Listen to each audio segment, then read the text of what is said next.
Hello mga idol, welcome back sa ating channel. Magandang araw sa inyong lahat. Sana po ay nasa mabuti kayong kalagayan. Ito na po ang panibago nating episode para kay Zufan. Tumawa ng malakas si Dan King Shen at sinabi niyang hindi siya mahilig pumunta sa mga tourist spot.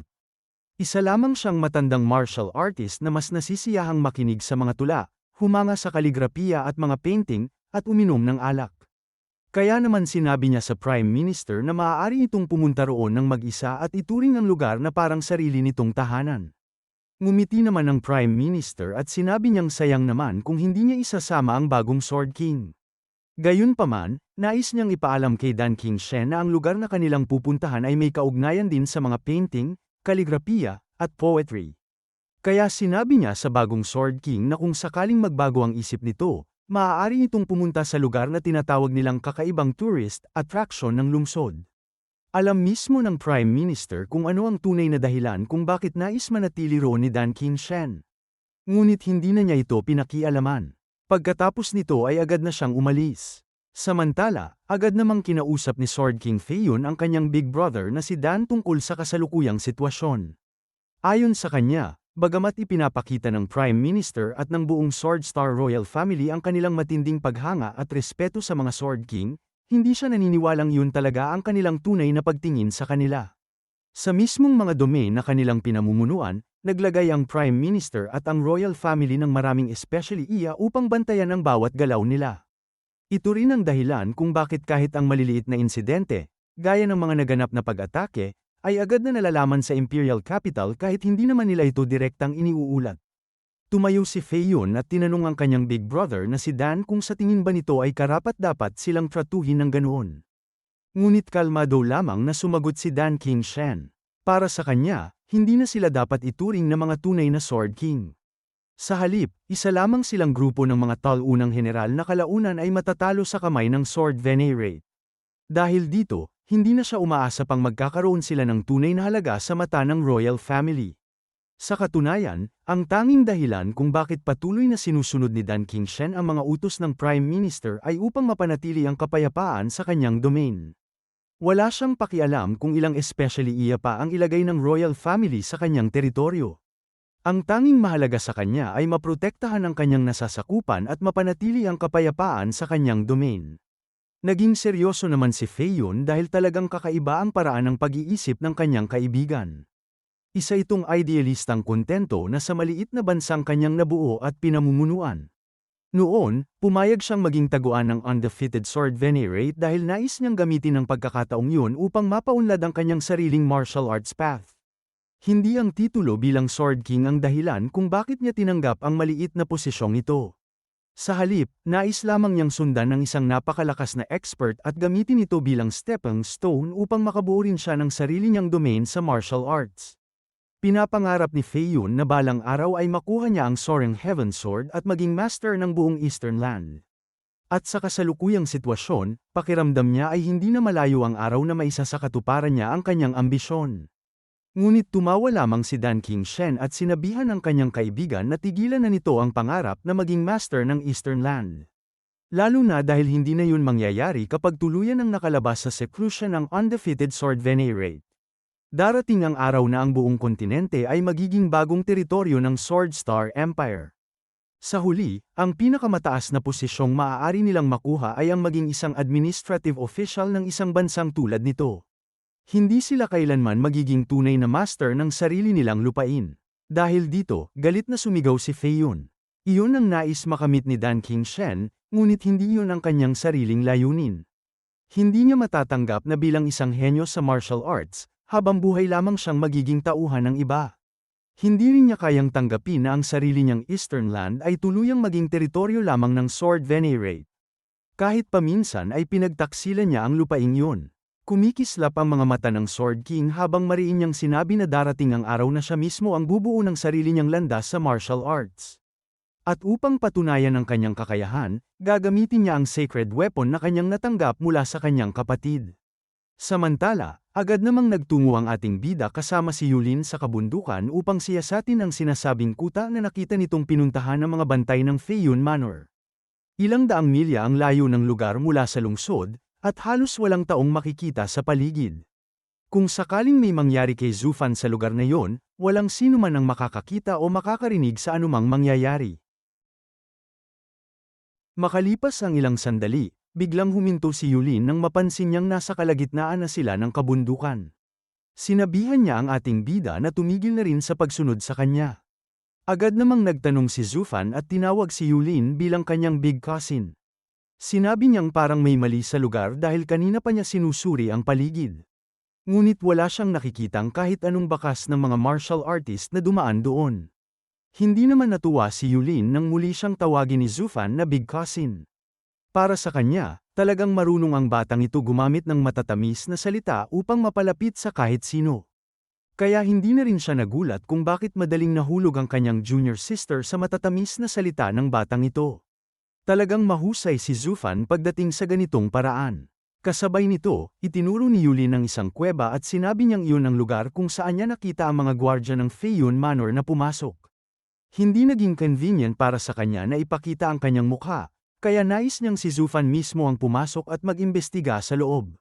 Dagdag pa niya, kung sakaling makita siya ng mga tauhan sa loob, maaari lamang sabihin ni Zufan na pumunta siya sa kabundukan upang mag-enjoy ng scenery. Sigurado siyang hindi magiging suspicious ang mga bantay sa ganoong dahilan. Napatanong naman si Zufan kung yun nga ba talaga ang dapat nilang gawin, lalo na't wala pa rin siyang nakikitang kahit anong bakas na may mga taong dumaan sa lugar. Ngunit lalo lamang naging seryoso si Yulin at sinabihan siyang magpatuloy sa paglalakad dahil sigurado siyang hindi siya nagkamali sa kanyang nakita. Malinaw niyang nakita ang mga tauhan ng Feiyun Manor na pumunta sa lugar na yon. Kasabay nito, itinaas ni Yulin ang kanyang kamay at tila naghahanda para sa isang atake.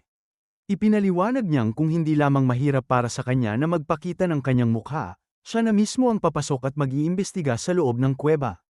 Dahil nandito na si Zufan, nais niyang siya na ang gumawa ng mahalagang kontribusyon sa paghahanap sa kuta ng mga tauhan ng Feiyun Manor. Para kay Yulin, magiging magandang achievement iyon para sa batang ito.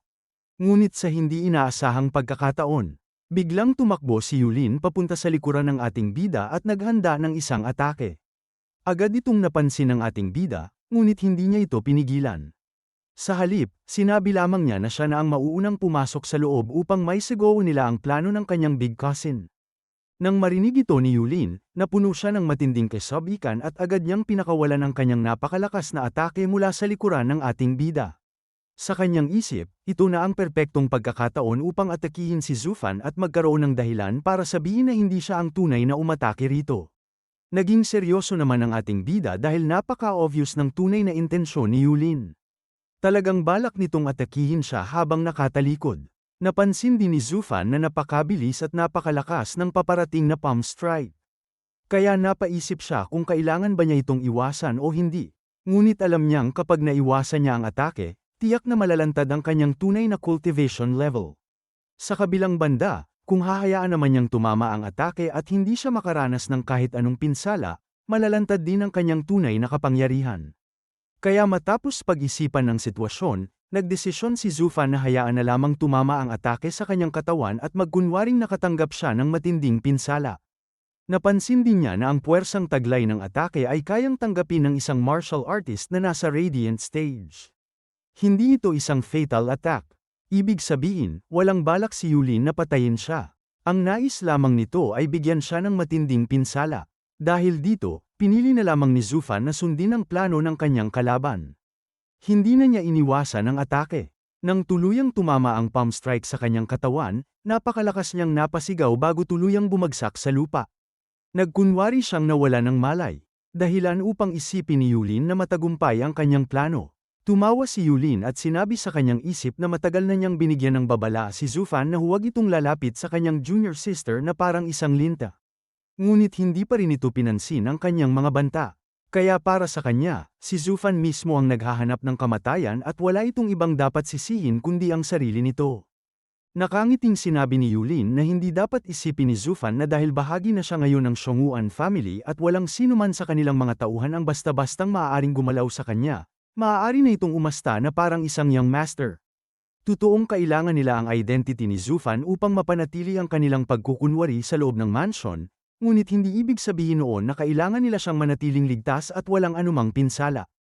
Kahit na ang Vein Severing Hand ay hindi isang high-tier martial art.